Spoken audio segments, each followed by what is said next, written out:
Muri gahunda ya guverinoma yo kwihutisha iterambere mu myaka 7 NST1 yateganyaga ko umubare w'abanyeshuri biga imyuga tekinike n'ubumenyingiro wagombaga kugira kuri 60% bitarenze mu mwaka wa 2024. Mu mpamvu zatumye iyi ntego itagerwaho harimo imyumvire mibi bamwe mu banyarwanda bafite ikomoka ku mboneza bitekerezo y'uburezi bw'abakoloni.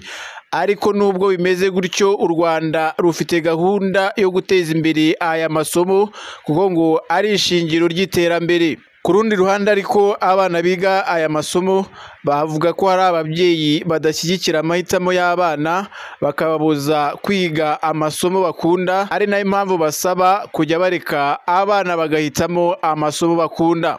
Aba ni abanyeshuri biga muri Kigali Leading TSS, ikigo giherereye mu karere ka Nyarugenge mu mujyi wa Kigali. Baragira inama ababyeyi gufasha abana babo babashishikariza kwiga amasomo bakunda. Amazina yanjye ni Rutegadoli Leila, nkaba niga level 4 tourism. Inama nabagira nuko basupportinga abana babo bakaba babashishikariza kwiga ibintu bakunze kandi bibanyuze. Amazina yanjye nitwa Hirwa Jonis, abaniga muri department ya software development.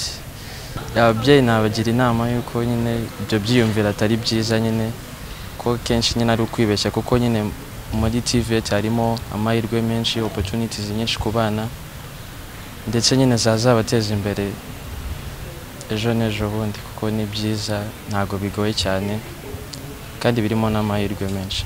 Rakoze cyane. Nitwa Sheja Aline. Ko akenshi na kenshi ababyeyi barwanya TVET ntago babazi akamaro kayo. Bagomba kwanza bakamenya akamaro ko kwiga TVET, bakamenya inyungu zirimo, and then bakareka abana babo bagahitamo ibyo bashaka kwiga, kubera ko nyine TVET irafasha cyane mu kwihangira imirimo n'ibindi. Amazina ni Ngabonziza Hamza, niga level 4 automobile technology, ibijyanye na mekanike. Nama nabagira ni ukureka umunyeshuri agahitamo ikintu ashaka kwiga, kuko niwe uzakiga, kandi iyo wiga ibintu udakunze ntabwo ubitsinda.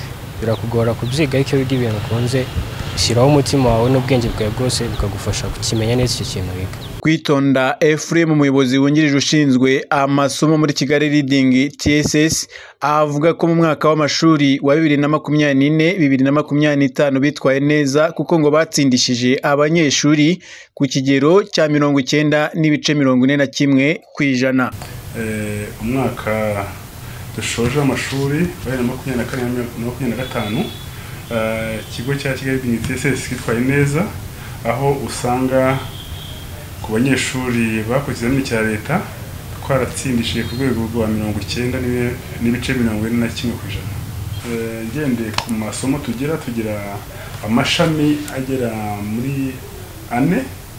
Tugira ishami ry'ikoranabuhanga software development, tukagira ishami rijyanye no gutegura ibyo kurya n'ibyo kunywa n'amahoteli food and beverage operations, tukagira n'ishami ry'ubukerarugendo aryo tourism. Iyo ugiye kureba muri ano mashami bakora amasomo atandukanye, ariko kuko bakora amasomo agiye atandukana, navuga ngo twakibanda ko amashami yakurikiranye mu gutsinda. Ugiye kureba mu ishami ryabaye irya mbere ryatsinze neza, mu ishami ry'ubukerarugendo ryatsinze 100%. Hakurikiraho ishami rya food and beverage operations, ari ryatsinze ku kigero cya 99%. Hakaza ishami ry'ikoranabuhanga software development, aribo batsinze kuri 72%. Nuko bagiye bakurikirana mu mitsindire. Naho ishami rindi rya automobile technology naryo batsinze kuri 80%. Kwitonda akomeza avuga ko muri uyu mwaka w'amashuri wa 2025-2026 bafite intego yo gutsindisha 100%. Uyu mwaka turimo wa 2025-2026 dufite intego, ko ubona ko tutigiye twesa intego yacu 100%. Intego dufite za mbere ni ukugira ngo dukurikirane abarimu uburyo bigishamo, bateguramo amasomo yabo umunsi ku munsi, turebe ko niba bagera ku ntego zateganyijwe kwigisha isomo. ikindi n'abanyeshuri kuba kucyana umunsi ku munsi imyitabire yabo ku ishuri n'uburyo bagenda batsindamo. Mu kubijyanye n'imitsindire yabo ubu twashyizeho intego ko byibura buri kwezi tuba twica tukareba uburyo abanyeshuri barimo gutsindamo, abo tubonye bafite imbaraga nkeya tukabashyiraho uburyo kugira ngo bafashwe by'umwihariko bahabwe amasomo yongera kuyo babonaga mu ishuri. Umuyobozi wungirije ushinzwe amasomo muri Kigali Leading TSS Kwitonda Ephraim aragira inama ababyeyi kureka abana babo bakiga imyuga n'ubumenyingiro kuko ngo ariho isigana. Ifite imyumvire yuko umwana akwiye kujya kwiga ibisanzwe ntiyige n'ubumenyingiro yaba rwose arimo guhemukira umwana we kuko ubu ngubu iriho isigana. Ubu ngubu umuntu akwiye gukora ikintu azi neza kugikora atavuga ngo arabisobanura gusa, kandi ukabona yuko naho iterambere ryacu rigana mbese ry'igihugu ubona ko ari ikintu cyimakaje kandi kizatanga umusaruro ko uyu munsi urebye umwana wize imibare n'ubumenyingiro ashobora kubirangiza yamara kubyiga ntajye gusaba akazi ahubwo akajya ute akihangira akazi akabagaha n'abandi. Rero nabagira inama yuko bareka abana bakiga imibare n'ubumenyingiro kuko niho isigana kandi ubona ko abyiza ejo bizatunze buri muntu wese. Kwitonda akomeza yizeza ababyeyi ko igihe babahaye umwana wabo bamufata nk'uwabo kandi ngo bagakora ku buryo umwana abona ubumenyi bushingiye ku ngiro. Ababyeyi berera muri kino kigo turabizeza cyambere ko igihe baduhaye umwana wabo akaba umwana wacu akaba umunyeshuri wacu tumufata nk'uwacu kandi tubakora ku buryo bwose agomba kubona ubumenyi kandi bushingiye ku ngiro, aho twe twimakaza ko umwana agomba kwiga akora atari kubyiga mu magambo.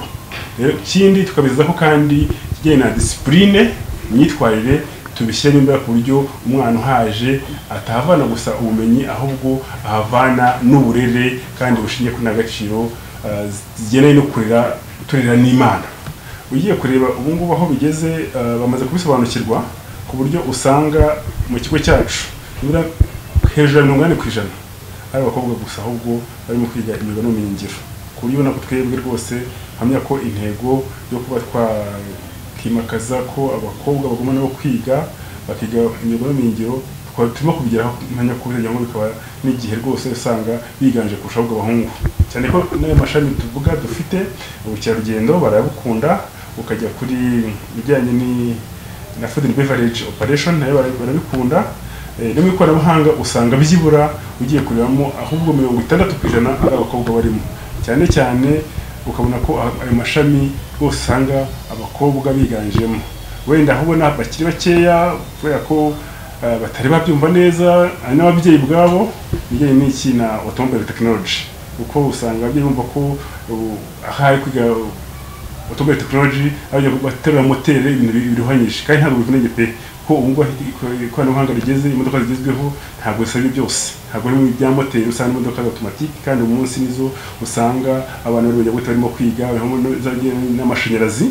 Kubona yuko kujyana n'amashanyarazi abana dufite nabo bakobwa hagari benshi usanga harimo nk'umwabiri ariko turi ko misaza bagenda bisobanukirwa kubyo baziyongeramo. Umunyamabanga wa leta muri Minisiteri y'Uburezi Irere Claudette avuga ko icyatumye batagera kuri 60% bari biyemeje muri NST1 ari imyumvire ya bamwe ikiri hasi mu kwiga imyuga tekinike n'ubumenyingiro. NST1 yarangiye 60% itagezweho, ariko suko sinavuga ko ruko twari twananiwe. Amashuri yarahari, abigisha barahari, turacyarwana cyane n'imyumvire ikiri hasi. Buri mwaka uko abanyeshuri boherejwe mu mashuri ya tekinike imyuga n'ubumenyingiro tubona shift, abasaba kwimuka bajya muri general education cyangwa se ubumenyi rusange baracyarimo gusa, ariko iyo trend nayo iragabanuka. Biragaragaza ko imyumvire nayo irimo kugenda izamuka, bigaragara ko hari kirimo gukorwa.